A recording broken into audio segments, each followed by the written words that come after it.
Boa noite a todos, na paz do Senhor Jesus. Mateus 22, 34 diz assim: Entretanto, os fariseus, sabendo que ele fizera calar os saduceus, reuniram-se em grande conselho, e um deles, intérprete da lei, experimentando, lhe perguntou: Mestre, qual é o grande mandamento da lei? Respondeu-lhe Jesus: Amarás o Senhor teu Deus de todo o teu coração, de toda a tua alma e de todo o teu entendimento.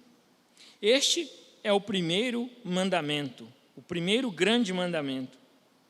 O segundo, semelhante a este, é: amarás o teu próximo como a ti mesmo.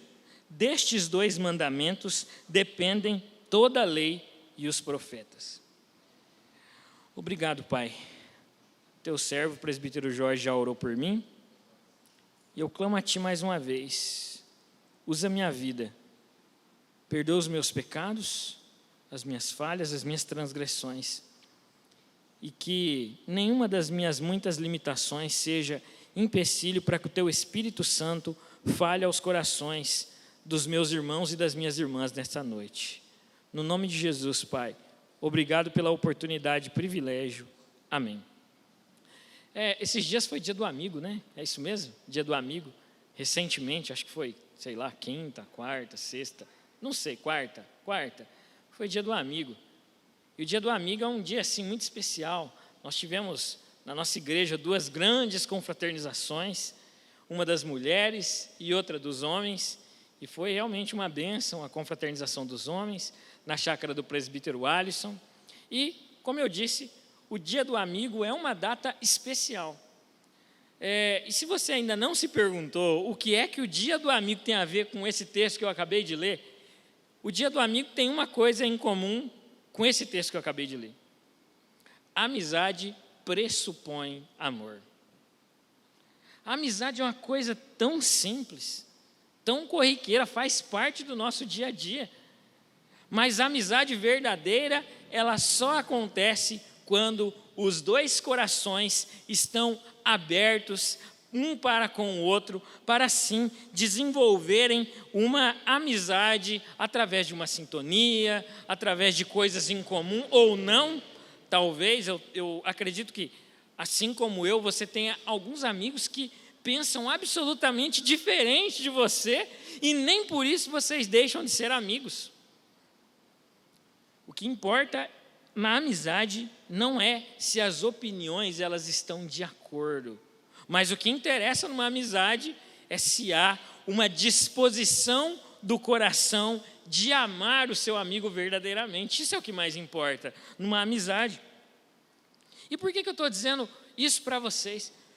Porque a questão que está envolvendo esse texto é uma questão que vai na contramão da amizade.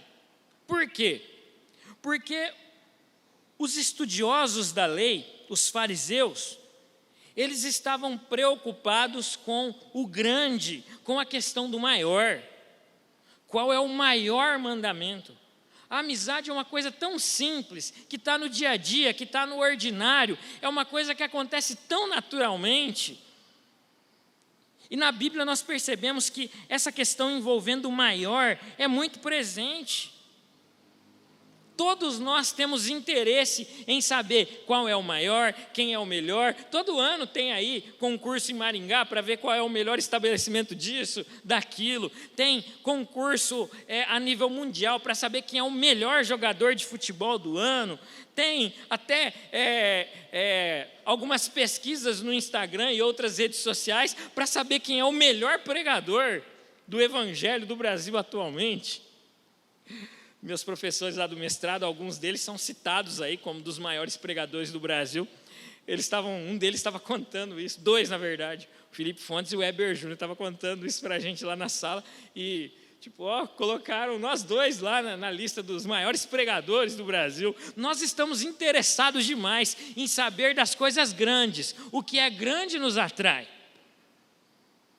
Por isso que na Bíblia, a pergunta dos fariseus era: qual é o maior de todos os mandamentos? Ou talvez na sua versão, qual é o grande mandamento?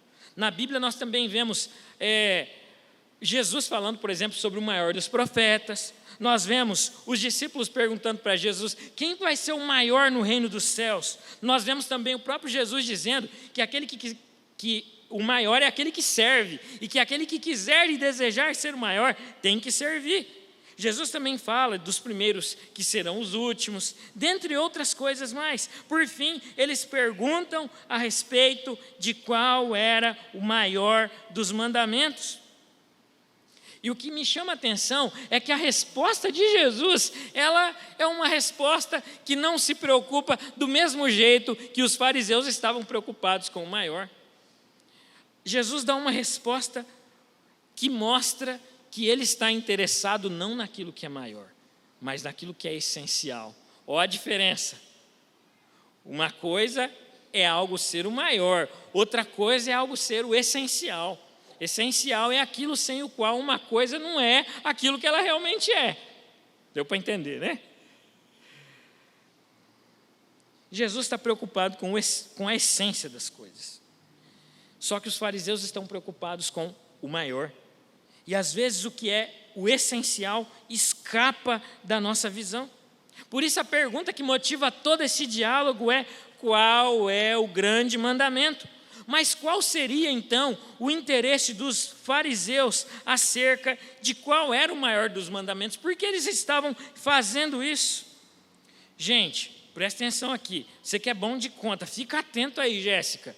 Jéssica, irmão Ivan, os nossos contadores aí de plantão, o presbítero Léo não está aqui.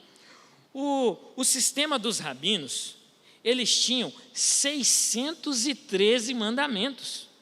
613 mandamentos. 248 eram mandamentos positivos e 365 eram mandamentos negativos.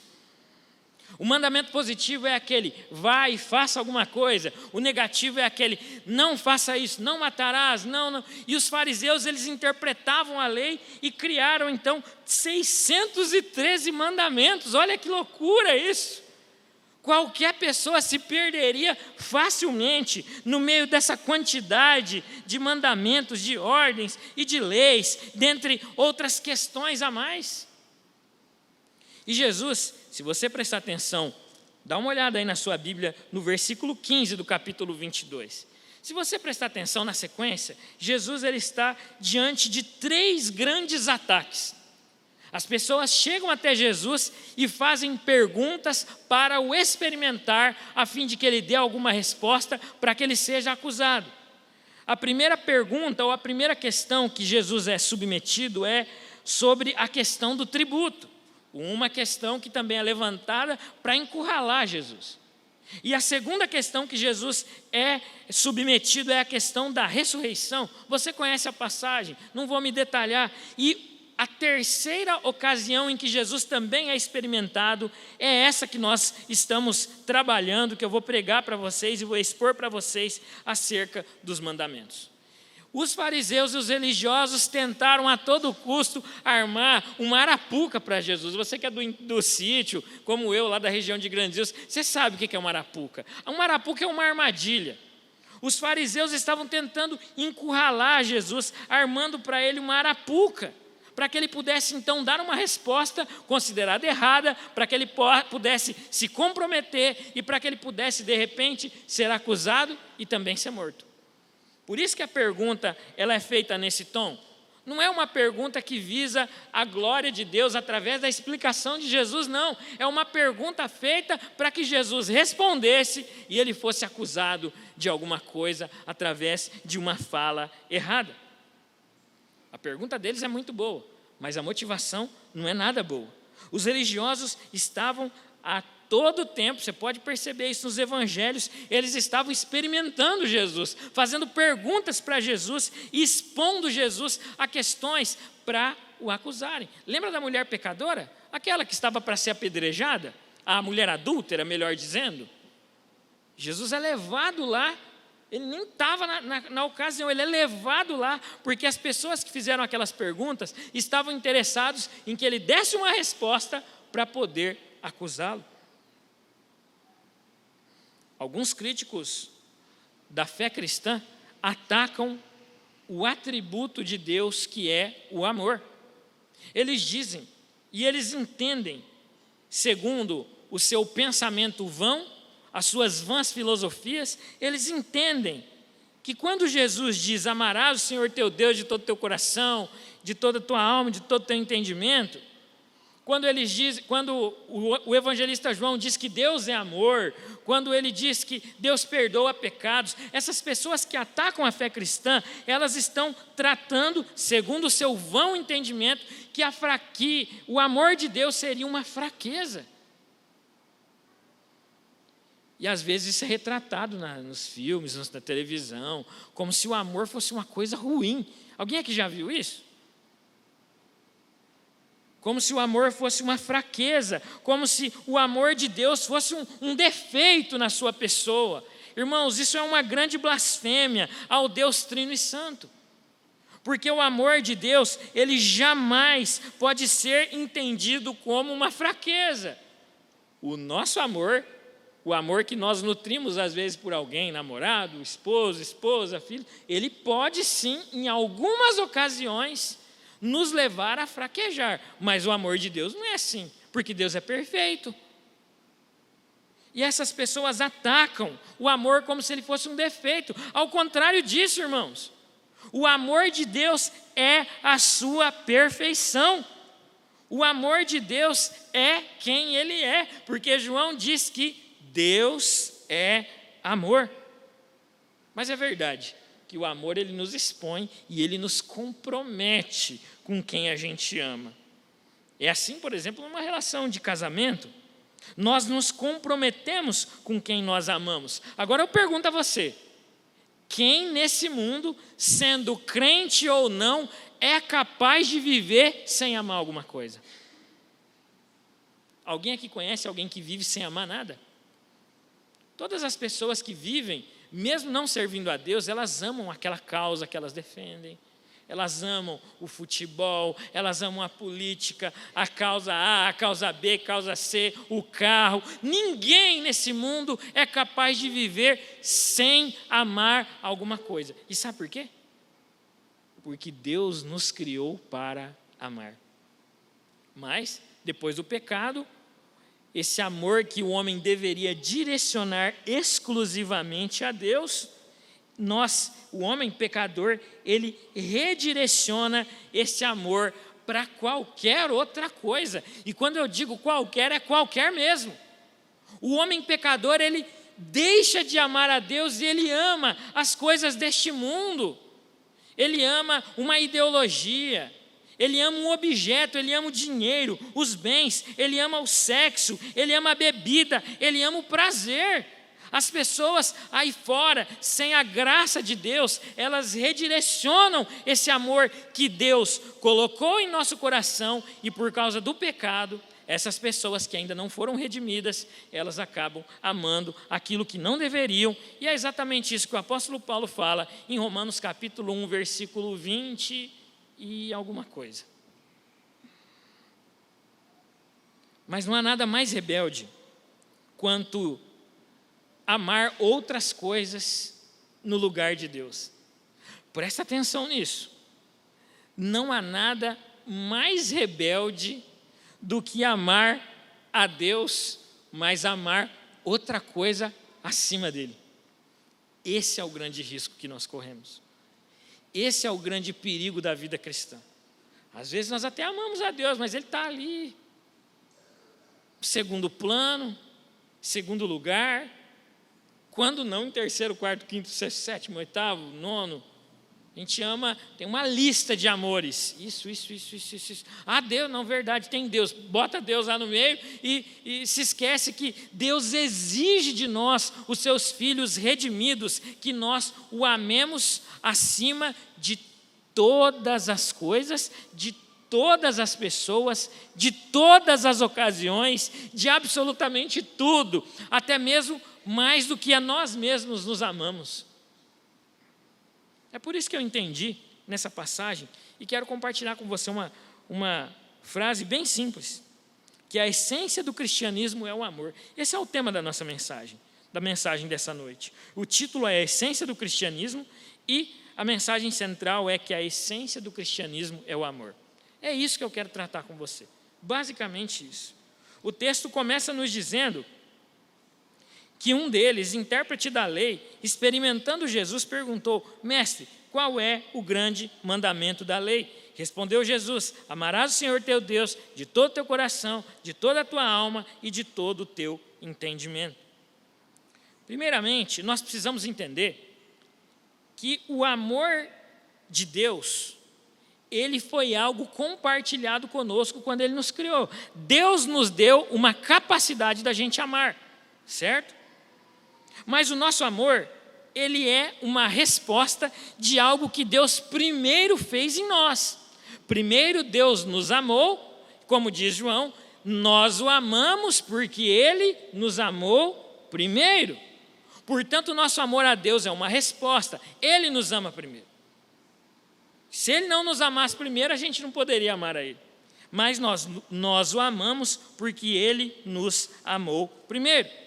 Portanto, a nossa capacidade de amar a Deus, ela está relacionada ao amor de Deus por nós. Se Ele não tivesse os amado, a gente não poderia amar ninguém. A gente se autodestruiria. Sem a graça, o amor, a misericórdia, a bondade de Deus, nós seríamos um perigo para nós mesmos, para as outras pessoas, mas Deus é misericordioso, enviou Jesus, o seu Filho, para morrer por nós, e agora nós tentamos e conseguimos amar a Deus como Ele espera que nós o amemos. Pelo menos a gente tenta. Nós fomos feitos para amar, porque Deus é amor. E o texto diz no versículo 37, amarás o Senhor teu Deus de todo o teu coração, de toda a tua alma e de todo o teu entendimento. O que significa amar a Deus de todo o teu coração, a tua alma e de todo o teu entendimento? Amar a Deus de todo o coração é porque o coração é a fonte de todos os nossos pensamentos, das nossas palavras, das nossas ações, daquilo que nós pensamos. O nosso coração, ele é quem nós somos.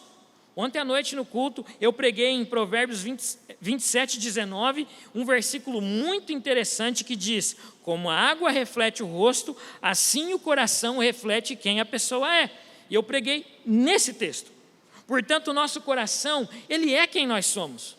Nós podemos conhecer alguém através daquilo que há dentro do seu coração.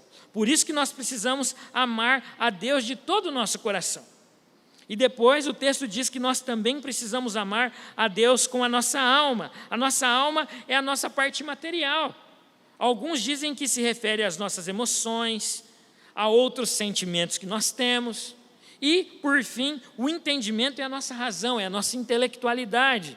Nós temos, como dizia o antigo, nós precisamos pôr sentido naquilo que a gente vê e naquilo que a gente ouve. Meu avô dizia: põe sentido aqui. Ele estava dizendo assim: presta atenção aqui, põe a sua cabeça para funcionar e presta atenção nisso que eu estou tentando te ensinar. Por isso que a Bíblia também diz que nós precisamos amar a Deus com o nosso entendimento. E aí eu faço uma pergunta a você essa noite. Será que nós temos amado a Deus com todo o nosso coração, com toda a nossa alma e com todo o nosso entendimento? Em outras palavras, nós estamos amando a Deus como deveríamos amar? Como nós temos nutrido o amor que nós temos a Deus? Será que esse amor é um amor que tem ficado em primeiro lugar? Ou será que ele tem sido um amor engavetado? Que quando a gente precisa, a coisa aperta, aí a gente vai lá, abre a gaveta, pega o amor que a gente tem a Deus e corre desesperadamente para a presença dEle, gritando: eu te amo, Deus. O amor que nós devemos ter a Deus não é uma varinha mágica que só quando a gente está desesperado, porque a luta está sufocando, a provação veio, a gente vai lá e apela a Ele, não. O nosso amor a Deus precisa ser algo nutrido diariamente, porque o nosso amor a Ele é algo que tem que ser diário e não algo a que nós recorremos quando estamos extremamente necessitados. E eu tenho uma notícia ruim para você essa noite. Péssima, péssima. Presta atenção. Ninguém pode amar a Deus parcialmente. Ninguém pode amar a Deus parcialmente. Ninguém pode amar a Deus e dividir a glória que pertence somente a Ele com outras coisas, pessoas, outras ocasiões. Ele não aceita isso. Vós não podeis servir a dois senhores. Se você se devotar a um, você vai desagradar o outro e vice-versa. Não existe, meus irmãos e minhas irmãs, amor parcial. Sabe por quê? Porque mediocridade e amor definitivamente não se misturam. Pelo contrário, a mediocridade e o amor estão separados por um enorme abismo. Nós não podemos amar a Deus parcialmente, porque amor parcial não é amor, é qualquer outra coisa, é qualquer outro sentimento, menos amor. Ninguém pode amar a Deus parcialmente. Não existe amor a Deus parcial. Nós não podemos tirar a glória que pertence somente ao Deus Trino e Santo e colocar em outras coisas, objetos. Não, Deus não aceita isso. O amor verdadeiro, ele é interno, ele é inteiro, ele se entrega, ele se devota, ele se ajoelha, ele se curva, ele se prostra diante da graça desse Deus maravilhoso que me salvou e que salvou você. Esse é o amor que nós precisamos nutrir a Deus. Não existe amor parcial. Os fariseus esperavam talvez que Jesus fosse responder alguma coisa assim: o maior de todos os mandamentos é não fazer isso. O maior de todos os mandamentos é não fazer alguma coisa. Os fariseus adoravam os mandamentos negativos. Eles gostavam disso. E para eles o que mais interessava era o conjunto de regras e leis que proibiam as pessoas de fazer as coisas. Eles gostavam muito disso. Veja bem, irmãos, existem muitas coisas que nós não podemos fazer. Todo mundo que ama verdadeiramente a Deus e que conhece a sua palavra sabe disso. Muitas coisas que nós não podemos fazer. E existem algumas outras coisas que nós não devemos fazer. Você sabe a diferença. Existem coisas que não podemos fazer definitivamente e outras coisas que nós não devemos fazer. Nós temos graça de Deus suficiente para saber a diferença entre uma e outra. Se você não sabe, venha conversar comigo que eu vou te explicar, com todo carinho e graça, para você entender melhor sobre isso. A diferença entre o que a gente não pode fazer e a diferença entre o que nós não devemos fazer. Mas preste atenção, a essência da vida cristã não é isso. Eu vou repetir para ficar bem claro. Tem coisas que nós não devemos fazer, mas a essência da vida cristã não é não fazer alguma coisa. A essência da vida cristã é algo que vem de dentro. É algo que se revela através de uma palavra pequena, mas com significado extremamente grandioso, que é o amor que nós devemos nutrir para com o Deus Criador de todas as coisas. E Jesus mostra exatamente isso para esses fariseus. Jesus mostra que a essência do cristianismo, do evangelho, da nossa vida espiritual, está para além de um conjunto de regras que são importantes e que fazem parte da nossa vida, mas o essencial não é isso. Quer ver como é que isso funciona na prática? Êxodo capítulo 20, o próprio Deus dita ao seu povo, aos pés do Monte Sinai, o conjunto daquilo que nós chamamos de os 10 mandamentos. É interessante que o povo vai, o Monte Sinai fica lá no sul de Israel, hoje não pertence mais a Israel, tem uma briga territorial lá, enfim, Israel e o Egito brigando pelo Monte Sinai. Os dois montes mais importantes do Antigo Testamento não pertencem a Israel hoje. O Monte Sinai está no sul de Israel e pertence ao Egito, e o Monte Moriá tem um outro nome, o Monte Moriá, está ao norte de Israel, num território que hoje é a Cisjordânia. Mas Deus, esse ato de Deus, eu estou dizendo do monte por quê? Porque o ato de Deus é um ato simbólico. Era no monte que Moisés falava com Deus. porque Deus ele se revelava das alturas para o seu povo, para Moisés. Mas aqui nos 10 mandamentos, Deus fala bem assim para Moisés, presta atenção. Moisés, traça um limite aqui, ó. E, gente, o Monte Sinai não era um monte fácil de ser subido, não, viu? O Moisés, é porque o Moisés era um rapaz muito inteligente, esperto. Ele era escalador, sabe, João? Assim como a gente, o Moisés era escalador, porque o Monte Sinai é um monte difícil de subir. Ele deixava o povo ao pé do monte e subia, tem que subir fazendo curva, tem uns pedaços lá difíceis. Não é qualquer pessoa que subiria o Monte Sinai. E o que Deus estava comunicando através do sacrifício de alguém subir o Monte Sinai, Ele estava dizendo assim, para vocês entrarem na minha presença, para você, Moisés, entrar na minha presença, você tem que se sacrificar. E você só vai me encontrar nas alturas. Mas aqui nos 10 mandamentos, Deus faz uma coisa diferente. Deus encontra Moisés lá no topo do Sinai e diz para Moisés, Moisés, faz uma cerquinha lá, traça um limite, pede para ninguém passar dali, porque agora eu vou, como sinal de graça, eu vou descer até o povo. E aí Deus vai lá, desce aos pés do Sinai e revela ali os 10 mandamentos. Você pode ler Êxodo capítulo 19, da metade para frente, e Êxodo 20 inteiro, e você vai entender perfeitamente o que eu estou te dizendo. E os 10 mandamentos, eles são um conjunto de leis extremamente importantes e que fazem sentido para nós hoje. Mas acontece que Jesus está tentando nos mostrar a essência da coisa.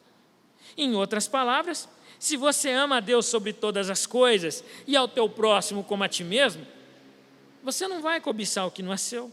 Você não vai fazer imagem e escultura, você não vai adulterar, você vai honrar o seu pai e a sua mãe, você não vai cobiçar, você não vai cair em nenhum dos 10 mandamentos.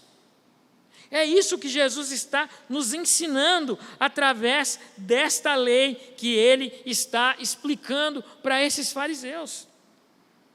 Para Jesus, a verdadeira religião, ela precisa olhar para a direção correta, para a essência, que é o amor que nós devemos nutrir a Deus. É isso o que para Jesus há de mais essencial em toda essa explicação que Ele está dando para esses fariseus. Nós só poderemos viver o evangelho verdadeiro, exercer a verdadeira espiritualidade à luz da palavra de Deus, olhando para o nosso coração e nos perguntando, será que eu amo a Deus acima de todas as coisas? Essa é a pergunta que você precisa fazer para você essa noite. Na escala do amor, qual é o lugar que Deus ocupa na sua vida? O amor de Deus, o amor que você tem a Deus está em primeiro lugar? Ou está lá embaixo, engavetado, enferrujado, empoeirado? Para Jesus, é claro que o mandamento importa. Jesus não está excluindo os 10 mandamentos, mas o que é essencial é o amor que nós nutrimos para Deus. O amor a Deus, ele atinge uma dimensão que nenhuma exigência e que o rigor da lei não consegue atingir. O amor a Deus e ao próximo, ele nos cerca por todos os lados, ele nos circula, ele nos direciona, ele nos coloca um cabresto que a lei não é capaz de nos colocar. A gente desobedece a lei, mas quando está em jogo o amor, a gente sente vergonha. O que acontece com você se alguém que você nem conhece, ou que talvez você desconhece, que talvez você conhece, mas desconfia que essa pessoa não ama você, se essa pessoa tentar te corrigir? Como que vai ser a sua reação? Até com quem a gente ama, a gente às vezes se rebela. Até com quem a gente ama, a gente às vezes não aceita a correção. Até quem a gente ama e quem a gente tem certeza que nos ama, às vezes é difícil para a gente se submeter a ela, mesmo tendo toda a certeza que ela está certa. Nesse tempo que a gente vive, irmãos, num tempo em que a sociedade está cada vez mais avessa a qualquer tipo de lei e mandamento, vai ser cada vez mais difícil submeter a juventude a determinados tipos de regras que são importantes para o bem caminhar da sociedade, da igreja, da casa, do trabalho e outras coisas mais, e outros lugares mais. Agora, quando a gente é corrigido por quem a gente ama e porque a gente sabe que ama a gente fica com vergonha. Uma vez eu fui corrigido pelo meu avô numa determinada ocasião, que eu já contei aqui pregando.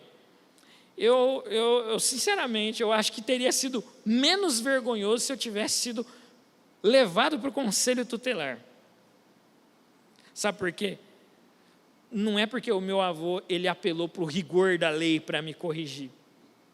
É porque ele apelou para o amor. Ele falou bem assim: eu te amo e você faz isso comigo? É isso que você me dá em troca do amor que eu tenho por você? Isso é pesado, irmãos. Isso é pesado demais. Você percebe por que lei é mais fácil a gente desobedecer e a gente fugir, escapar dela? Mas o amor, ele nos constrange. O amor, ele nos doma. O amor, ele nos bota de joelhos. Por isso que nós precisamos nutrir a Deus o amor verdadeiro. Por isso que nós precisamos nutrir a Deus um amor que está acima de todas as coisas, porque quando Ele falar conosco, nós não teremos dúvida de que realmente o que nós estamos ouvindo é a voz dEle e que a nossa resposta a Ele não deve ser outra a não ser amém. Que seja feita a Tua vontade. O que faz com que a gente se submete a Deus não é a lei, mas é o amor. A gente obedece à lei porque a gente ama a Deus. Nós obedecemos à lei porque nós amamos a Deus. E como eu disse, o amor é algo que vem de dentro. É algo que atinge as profundezas da nossa alma, as profundezas do nosso coração. O amor é algo que mexe com todo o nosso querer, com a nossa vontade. Por isso que o amor ele atinge um lugar que a lei não alcança, embora a lei também seja extremamente importante. A gente só obedece à lei se a gente antes amar a Deus. Por isso que o amor vem antes da lei. Eu disse para você que a essência do cristianismo é o amor. Os versículos 39 e 40, Jesus diz assim: o segundo mandamento é semelhante a este: amarás o teu próximo como a ti mesmo. Destes dois mandamentos dependem toda a lei e os profetas.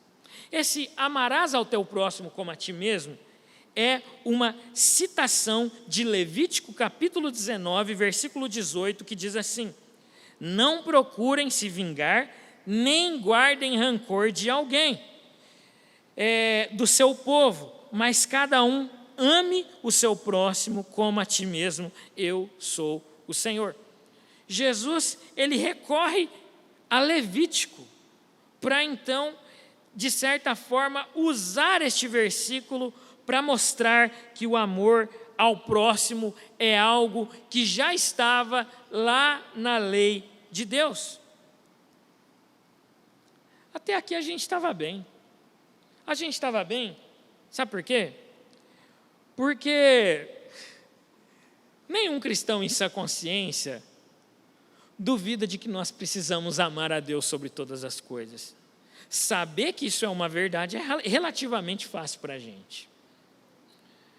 O problema é quando nós olhamos para esse versículo em que Jesus diz: você precisa amar o seu próximo como você ama você mesmo.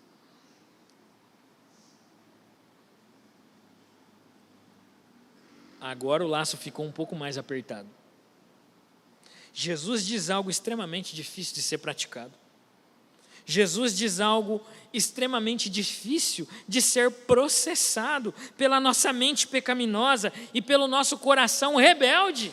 Ele diz: você precisa amar o seu próximo como a você mesmo.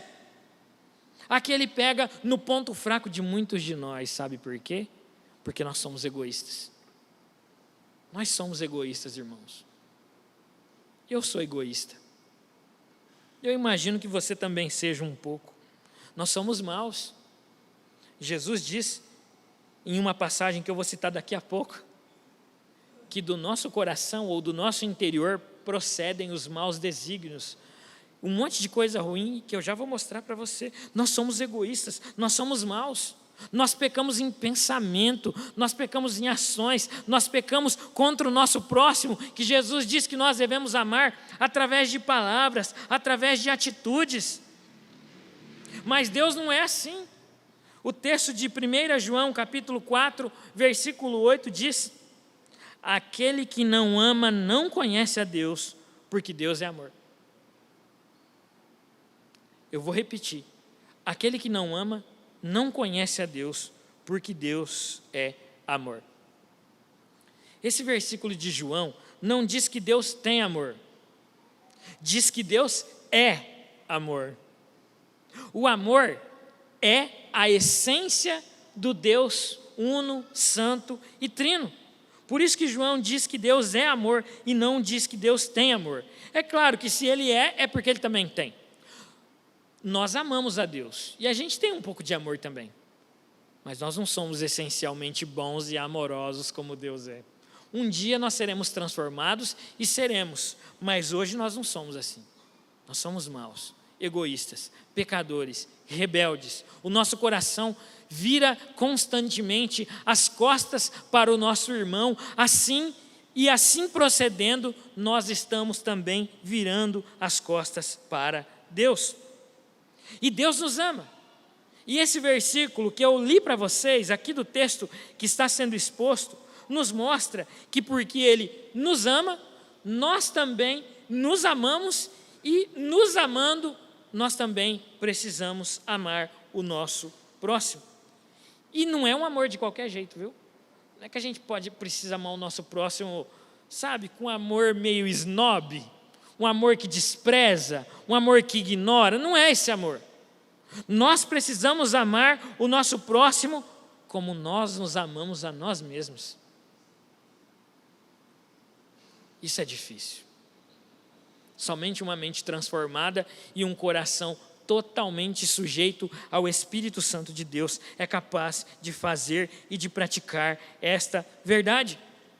E isso, irmãos e irmãs, significa que as necessidades dos próximos devem estar para nós assim como estão as nossas.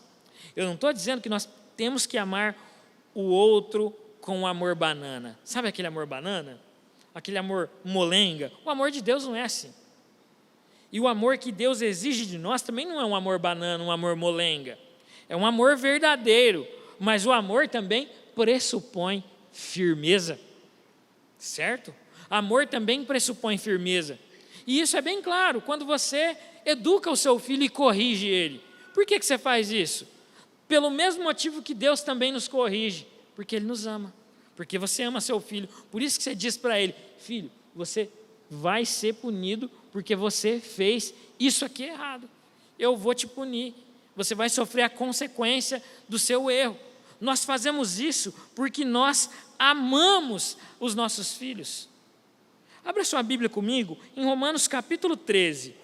Romanos capítulo 13 diz algo extremamente importante para o nosso entendimento e compreensão de tudo isso que eu estou pregando a vocês. Romanos 13, 9 e 10 diz assim: não adulterarás, não matarás, não furtarás, não cobiçarás. E se há qualquer outro mandamento, tudo nesta palavra se resume: amarás o teu próximo como a ti mesmo.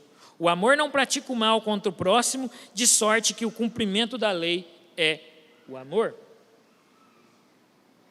O amor não deseja o mal ao seu próximo, de sorte que o cumprimento da lei é o amor. Está vendo?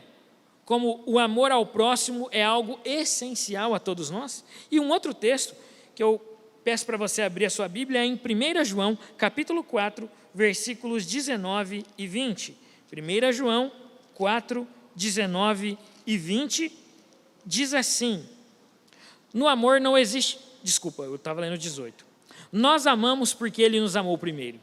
Se alguém disser, amo a Deus, e odiar a seu irmão, é mentiroso. Porque aquele que não ama seu irmão, a quem vê, não pode amar a Deus, a quem não vê. Eu vou repetir o versículo 20, segunda parte. Aquele que não ama o seu irmão, a quem vê, não pode amar a Deus, a quem não vê. Como é que a gente demonstra o nosso amor a Deus? Amando o nosso irmão. Essa é a forma como a Bíblia nos ensina que devemos amar a Deus.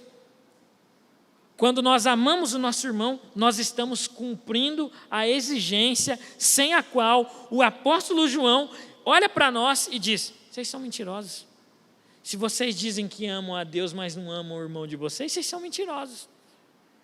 João, ele literalmente aponta para os nossos pecados, falhas e o nosso egoísmo e diz isso para nós, sem nenhum constrangimento. Não sou eu que estou dizendo, irmãos, é João. João está nos dizendo isso. Eu apenas estou lendo a passagem. João é muito claro, João é enfático. Esse amor, ele não é um sentimento, antes, ele é uma decisão. Irmãos e irmãs, amar é refletir no outro aquilo que Deus reflete em nós. Amar é agir com o outro com a misericórdia que Deus tem de nós. E a maior demonstração do amor de Deus foi ter enviado Jesus, o seu único Filho, para nos salvar, para morrer por nós. Romanos 5,8 diz assim: mas Deus prova o seu amor para conosco, em que Cristo morreu por nós, sendo nós ainda pecadores. O versículo 40 diz que destes 2 mandamentos dependem toda a lei e os profetas. Eles esperavam, os fariseus, que Jesus fosse apenas escolher um dos mandamentos, mas Jesus vai além. Ele diz que toda a lei e todos os profetas dependem exclusivamente do amor a Deus e do amor ao próximo. Primeiro, o amor a Deus, e segundo, o amor ao próximo, que também é uma forma de nós demonstrarmos o nosso amor a Deus.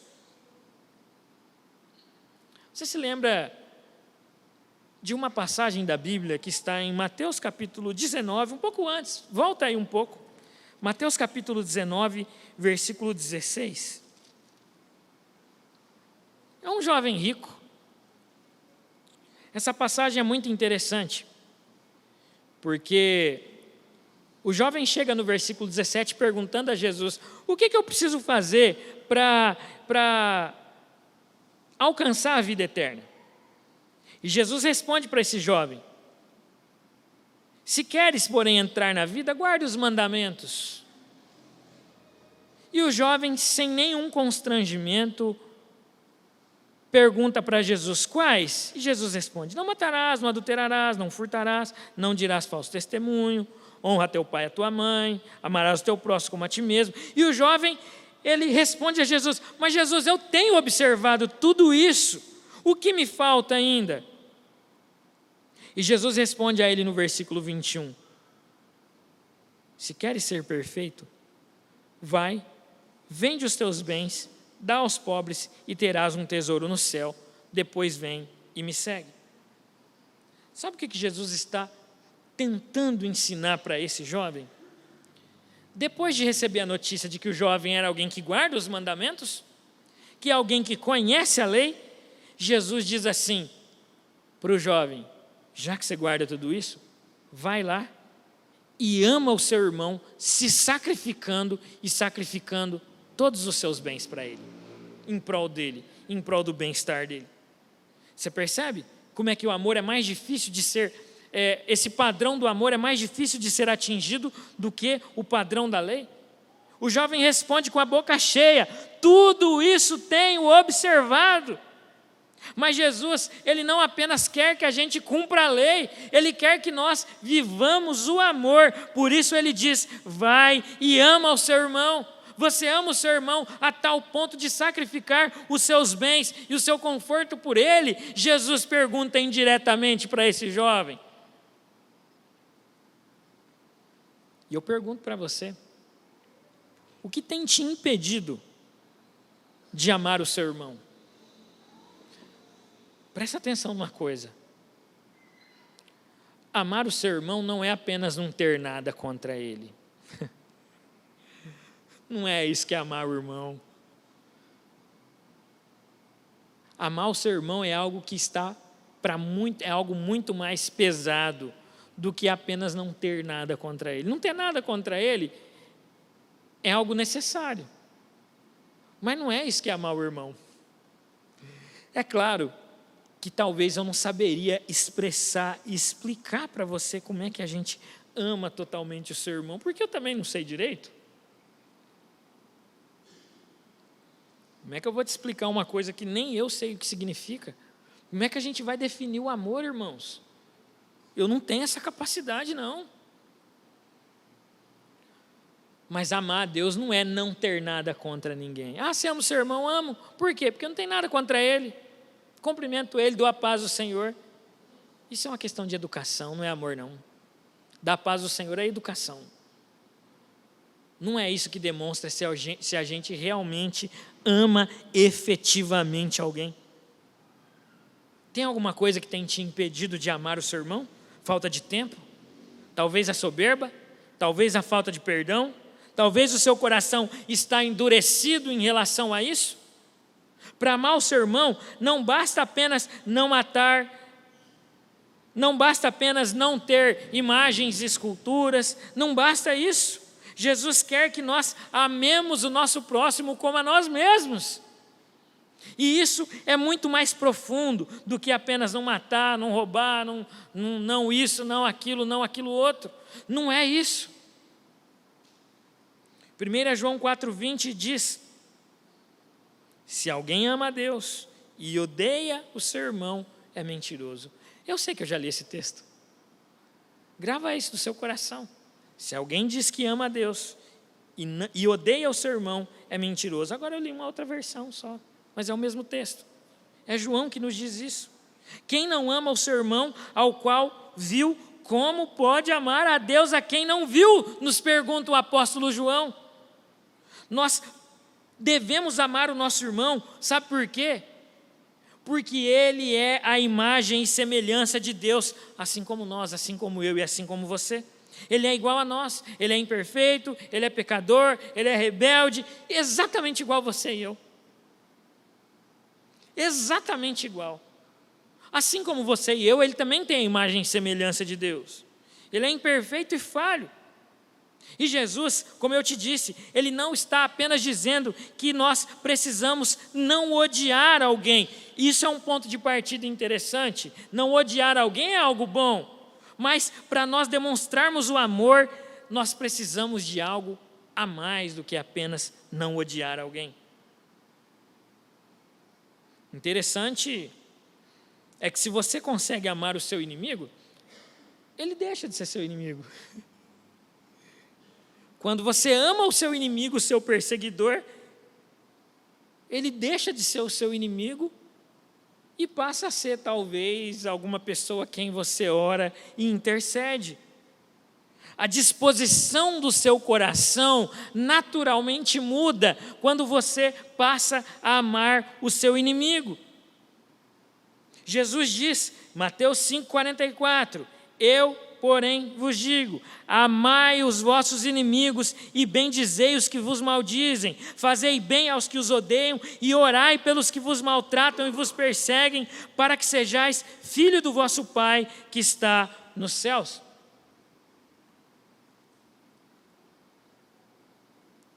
Isso é amor. O amor ele é demonstrado quando nós temos disposição e graça de Deus o suficiente para amar alguém que a gente não gosta ou amar alguém que nós temos todo motivo para odiar. E tem gente que dá, viu? Eu sei que tem gente que te dá motivo para você odiar ela. Bastante ainda. Às vezes não é só um, não. São vários. Às vezes essa pessoa te dá uma dúzia de motivos para você odiar ela. Mas você não pode cair nesse jogo. Sabe por quê? Porque nós não podemos dizer que odiamos o nosso irmão e dizer que amamos a Deus. João nos ensina isso.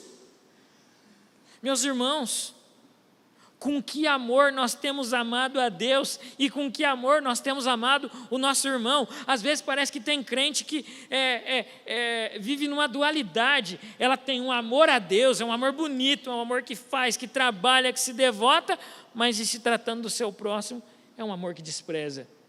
É um amor que quer o mal às vezes, que quer longe. É um amor que esnoba, é um amor que maltrata, é um amor que fere com palavras.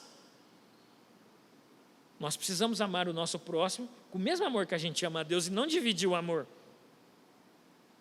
Amor não é apenas devoção, amor não é apenas entrega, amor não é apenas submissão, amor não é apenas cuidado e amor não é apenas sacrifício, mas o verdadeiro amor envolve tudo isso.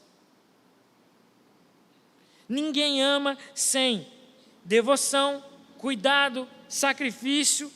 Ninguém ama sem se entregar, sem se doar.